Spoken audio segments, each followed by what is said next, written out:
സർക്കാർ അദ്ദേഹത്തിന്റെ പേരിൽ നടപടിയെടുത്താൽ അയാൾ നിയമപരമായിട്ട് കോടതി പോകണം. ഈ സർക്കാർ എന്ന് പറഞ്ഞവനെ പിടിച്ചിട്ടുള്ള ഏർപ്പാട് കോടതി ചെയ്തോളും. ഒരു ആവശ്യവുമില്ല. കാരണം അയാൾ സത്യസന്ധത, അയാൾ അത് വിളിച്ചു പറഞ്ഞു. അതിലെന്താ കുഴപ്പം? അദ്ദേഹത്തിനെതിരെ നടപടി വരുന്നതിനോട് എനിക്ക് യോജിക്കാൻ കഴിയത്തില്ല. ഇവരെ നല്ല രീതിയിൽ ക്ലീൻ ചെയ്തിട്ടാ ഇവിടുന്ന് ICU കയറ്റി ഡയലസ് ചെയ്യുന്നത്. ആ ഡയലസ് ചെയ്തിട്ട് കൊണ്ടുവന്നാൽ ഇവിടെ കൊണ്ടുവരുന്നത് എവിടെ അറിയോ? ഇതുപോലെ പ്ലാറ്റ്ഫോമിൽ. തിരുവനന്തപുരം മെഡിക്കൽ കോളേജിൽ ശസ്ത്രക്രിയകൾ മുടങ്ങുന്നു. അതായത് ശസ്ത്രക്രിയാ ഉപകരണങ്ങൾ ഇല്ലാത്തത് കൊണ്ടാണ് ഇത്തരത്തിൽ ശസ്ത്രക്രിയകൾ മുടങ്ങുന്നത് എന്ന് കാണിച്ച് തിരുവനന്തപുരം മെഡിക്കൽ കോളേജിലെ തന്നെ ഡോക്ടറായ ഹാരിസ് ചിറയ്ക്കൽ തൻ്റെ ഫേസ്ബുക്കിലൂടെ പോസ്റ്റിട്ടതിന് പിന്നാലെ നിരവധി വിവാദങ്ങളായിരുന്നു ഉണ്ടായത്. അതിനെ പിന്താങ്ങി നിരവധി രോഗികളും രംഗത്ത് വന്നിരുന്നു. ഇപ്പോൾ അദ്ദേഹത്തിനെതിരെ ഒരു നടപടിയുമായി സർക്കാർ മുന്നോട്ടു പോകുന്നു എന്ന തരത്തിലുള്ള വാർത്തകളാണ് പുറത്തുവരുന്നത്. ഇതിനോടനുബന്ധിച്ച് ഈ വിഷയത്തിൽ മെഡിക്കൽ കോളേജ് ആശുപത്രിയിലെ രോഗികളുടെ പ്രതികരണമാണ് ഇന്ന് നമ്മൾ പരിശോധിക്കുന്നത്. എന്തായിരിക്കും അവരുടെ പ്രതികരണം എന്ന് നോക്കാം. ചേട്ടാ, ഹാരിസ് ചിറയ്ക്കലായിരുന്നു ഈ ഒരു മെഡിക്കൽ കോളേജിലെ പ്രശ്നങ്ങളൊക്കെ ചൂണ്ടിക്കാട്ടി രംഗത്ത് വന്നത്. എന്താണ് അതിനോട് രോഗി എന്ന നിലയിൽ പ്രതികരണം എന്താണ്? തീർച്ചയായിട്ടും അദ്ദേഹം പറഞ്ഞത് വാസ്തവമാണ്. മെഡിക്കൽ കോളേജിലെ അവസ്ഥ എന്ന് പറഞ്ഞാൽ വളരെ ദയനീയ അവസ്ഥയാണ്. രോഗികൾ എല്ലാ അർത്ഥത്തിലും കിടന്ന് വലയാണ്.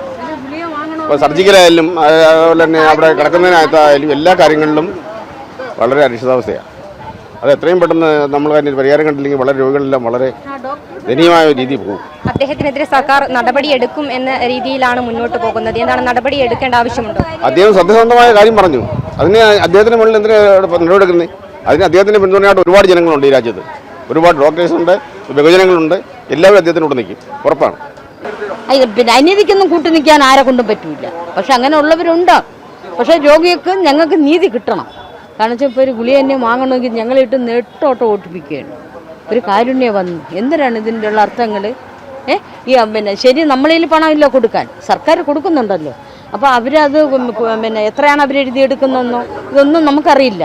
പറഞ്ഞാൽ മനസ്സിലായില്ലേ? അപ്പോൾ അത് നിർത്തലാക്കണം. നിർത്തലെന്ന് വെച്ചാൽ ഇവരുടെ ഈ അഴിമതികൾ നിർത്തലാക്കണം. ആ ഡോക്ടർക്ക് പിന്നെ നീതി കിട്ടണം. അയാൾക്കൊരു ആപത്തും വരാൻ പാടില്ല. അയാളെ കൊല്ലും എന്നൊക്കെയാണ് ഇവിടെ ഇപ്പോൾ പറയുന്നത്. സർക്കാർ നടപടിയെടുക്കും എന്നാണ് പറയുന്നത്. നടപടി എടുക്കേണ്ട ഒരു ആവശ്യമുണ്ടോ? ഉണ്ട്. സർക്കാർ എന്ന് വെച്ചാൽ നിരപരാധി ഡോക്ടർ, അയാൾ സത്യസന്ധത. ഒരു ആവശ്യവുമില്ല. കാരണം അയാൾ സത്യസന്ധത, അയാൾ അത് വിളിച്ചു പറഞ്ഞു. അതിലെന്താ കുഴപ്പം? അതിന് അങ്ങേരെ എതിർക്കാനും പിന്നെ ഈ എന്താ പറയാ, മാധ്യമങ്ങൾ കൂടെ ഉണ്ടെങ്കിൽ ഒരു ജനങ്ങൾ കൂടെ ഉണ്ടെങ്കിൽ ഒരു ചുക്കും നടക്കില്ല. പറഞ്ഞാൽ മനസ്സിലായി. അയാൾ ന്യായസ്ഥനാണ്. അയാൾ ഉള്ളത് പറഞ്ഞു. അതിലെന്താ തെറ്റുണ്ടോ അതിൽ? സ്വാഭാവികമായിട്ട് പരാതികൾ പിന്നെ രോഗിയുടെ ഇടയിൽ വരുന്നുണ്ട്. അസൗകര്യങ്ങൾ വരുമല്ലോ. അതിനിപ്പം കണ്ണുമടച്ച് നമ്മുടെ ഡിപ്പാർട്ട്മെൻറ്റിന് കുറ്റം പറയുന്നതിനോട് എനിക്ക് യോജിക്കാൻ കഴിയുന്നില്ല. ബുദ്ധിമുട്ടുകളുടെ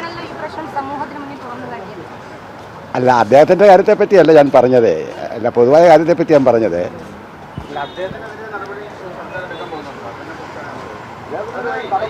അദ്ദേഹത്തിനെതിരെ നടപടി വരുന്നതിനോട് എനിക്ക് യോജിക്കാൻ കഴിയത്തില്ല. കാര്യം ഒരു ഡിപ്പാർട്ട്മെൻറ്റ് തലവനെന്നുള്ള നിലയിൽ പിന്നെ അദ്ദേഹത്തിന് ബോധ്യമുള്ള കാര്യങ്ങളാണ് റിപ്പോർട്ട് ചെയ്തതെന്നാണ് ഞാൻ മനസ്സിലാക്കുന്നത്. ഇവിടെ ഏറ്റവും വലിയ പ്രശ്നം എന്ന് പറഞ്ഞാലേ, ഇവിടെ കൃത്യമായിട്ടുള്ള ചികിത്സ ഡോക്ടർമാർ വന്ന് നോക്കുന്നുണ്ട്. പക്ഷേ നേഴ്സുമാരില്ല. നിങ്ങൾ പോയി നോക്കണം പറഞ്ഞാൽ 28-ാം നമ്പർ വാർഡിലാണ് പോയി നോക്കേണ്ടത്, 4ാമത്തെ നിലയിൽ. ഈ 28-ാം നമ്പർ വാർഡ് എന്ന് പറഞ്ഞാൽ ഇതുപോലെ നടന്നു പോകുന്ന പ്ലാറ്റ്ഫോമിൽ വരെ രോഗികൾ കിടക്കുക. അതുപോലെ ഡയാലിസിസ് ചെയ്ത് കൊണ്ടുവരുന്ന പേഷ്യൻ്റെ കൂടെ വേറെ പേഷ്യൻറ്റിനെ കൊണ്ടുവന്നിടുക. അപ്പോൾ ഈ അണുബാധ ഉണ്ടാകത്തില്ലയോ? ഇവരെ നല്ല രീതിയിൽ ക്ലീൻ ചെയ്തിട്ടാ ഇവിടുന്ന് ICU കയറ്റി ഡയലസ് ചെയ്യുന്നത്. ആ ഡയലസ് ചെയ്തിട്ട് കൊണ്ടുവന്നാൽ ഇവിടെ കൊണ്ടുവരുന്നത് എവിടെ അറിയോ? ഇതുപോലെ പ്ലാറ്റ്ഫോമിൽ.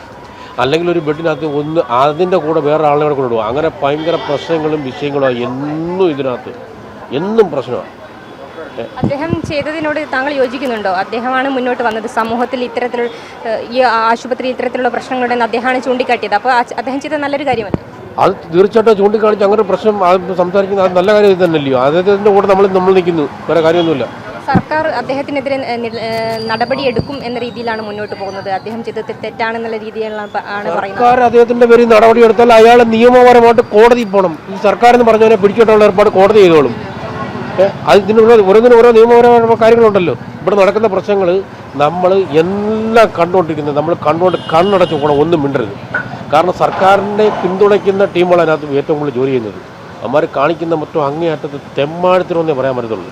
അതുകൊണ്ടല്ലേ പോയി നോക്കാൻ, അത് 28-ാം നമ്പർ വാർഡിലോട്ട് നിന്ന് പോയി നോക്ക്. അവിടെ പ്ലാറ്റ്ഫോമിൽ ഇങ്ങനെ കിടക്കുക പേഷ്യൻറ്റും അവരുടെ കൂട്ടിരിപ്പുകാരും ഒക്കെ. ഓപ്പറേഷൻ ചെയ്തതും ഒടിഞ്ഞതും നശിച്ച് ഒരു നിൽക്കക്കണ്ണില്ലാതെ വേറെ നിവൃത്തിയില്ലല്ലോ. മനുഷ്യൻ്റെ അവസ്ഥ ഇതിനകത്ത് കയറി കണ്ടാലേ നേരിട്ട് മനസ്സിലാക്കാൻ പറ്റത്തുള്ളൂ. കഞ്ഞി കുടിക്കാൻ, ഒരു ചായ മേടിക്കാൻ നിവൃത്തിയില്ലാത്തവരുണ്ട്.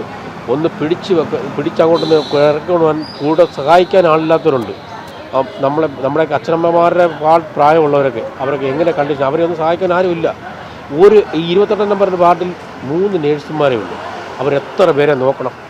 അവർ റൗണ്ട് ചെയ്ത് വരുമ്പോഴേ ഒരു സമയപരിധി കഴിയുക. എല്ലാവരും പോയി ക്യൂ നിൽക്കുക. അങ്ങോട്ടൊന്ന് കയറിപ്പോയി നോക്കും. നൈസ് രീതിയിൽ കൂടെ ഒന്ന് കയറിപ്പോയി നോക്കും. ഒരു രഹസ്യ ക്യാമറ കൊണ്ടൊക്കെ കയറിപ്പോയെന്ന് നോക്കണം. എങ്കിലേ യുവന്മാർക്ക് പണി കൊടുക്കാൻ പറ്റും. ഇവർ ഈ നമ്മുടെ മന്ത്രിയും എല്ലാം പറയുന്നത് ഇവിടെ എല്ലാ സൗകര്യങ്ങളും സെറ്റ് ചെയ്ത് വെച്ചിരിക്കുകയാണ്. ഇതിനകത്തൊരു മുളിലുമില്ല. കാശ് കൊടുക്കാതെ ഒരു ഗുളിക പോലും കിട്ടത്തില്ല. എന്ത് മെഡിസിൻ വെള്ളം കാശ് കൊടുക്കില്ലെങ്കിൽ ആരോഗ്യ 70 വയസ്സുള്ള പ്രായമുള്ള വ്യക്തിക്ക് അവർക്ക് ചികിത്സാ ഇൻഷുറൻസിൻ്റെ ഒരു കാർഡ് എടുത്തിട്ടുണ്ട്. പക്ഷെ അതിൽ ഫണ്ടില്ല, പൈസയില്ല. അവരെന്ത് ചെയ്യും? അപ്പം ഗവൺമെൻറ് സൗകര്യങ്ങൾ ഉണ്ടാക്കണമല്ലോ. പിന്നെ ഗവൺമെൻറ് സൗകര്യങ്ങൾ ഉണ്ടാക്കണം. പിന്നെ മനുഷ്യന് അല്ലല്ല തിരുവനന്തപുരം മെഡിക്കൽ കോളേജ് ആശുപത്രിയിലെ ഡോക്ടർ ഹാരിസ് ചിറക്കലിനൊപ്പമാണ് ജനങ്ങളെല്ലാം എന്നാണ് പറയുന്നത്. അദ്ദേഹം പറഞ്ഞ കാര്യങ്ങൾ, ഈ ഹോസ്പിറ്റലിൽ ശസ്ത്രക്രിയകൾ മുടങ്ങുന്നു, ഇതായിരുന്നു അദ്ദേഹം ഉന്നയിച്ച കാര്യങ്ങൾ. അതൊക്കെ സത്യമാണെന്ന് ഇപ്പോൾ തെളിഞ്ഞിരിക്കുകയാണ്. ഒരു അടിസ്ഥാന സൗകര്യമില്ല, തറയിലാണ് രോഗികളൊക്കെ കിടക്കുന്ന ഒരു സ്ഥിതിയാണ് ഇപ്പോൾ ഉള്ളത്. അദ്ദേഹം പറഞ്ഞതുകൊണ്ട് തന്നെ ഈ ഒരു പ്രശ്നം പരിഹരിക്കപ്പെട്ടു. അദ്ദേഹത്തിനെതിരെ നടപടി എടുക്കുന്നതിൽ നിന്നും ഗവൺമെൻറ് പിന്മാറണമെന്നാണ് ജനങ്ങളെല്ലാം ആവശ്യപ്പെടുന്നത്. ക്യാമറാമാൻ അനിൽകുമാറിനൊപ്പം അനശ്വര MP, വിസ്മയ ന്യൂസ്, തിരുവനന്തപുരം.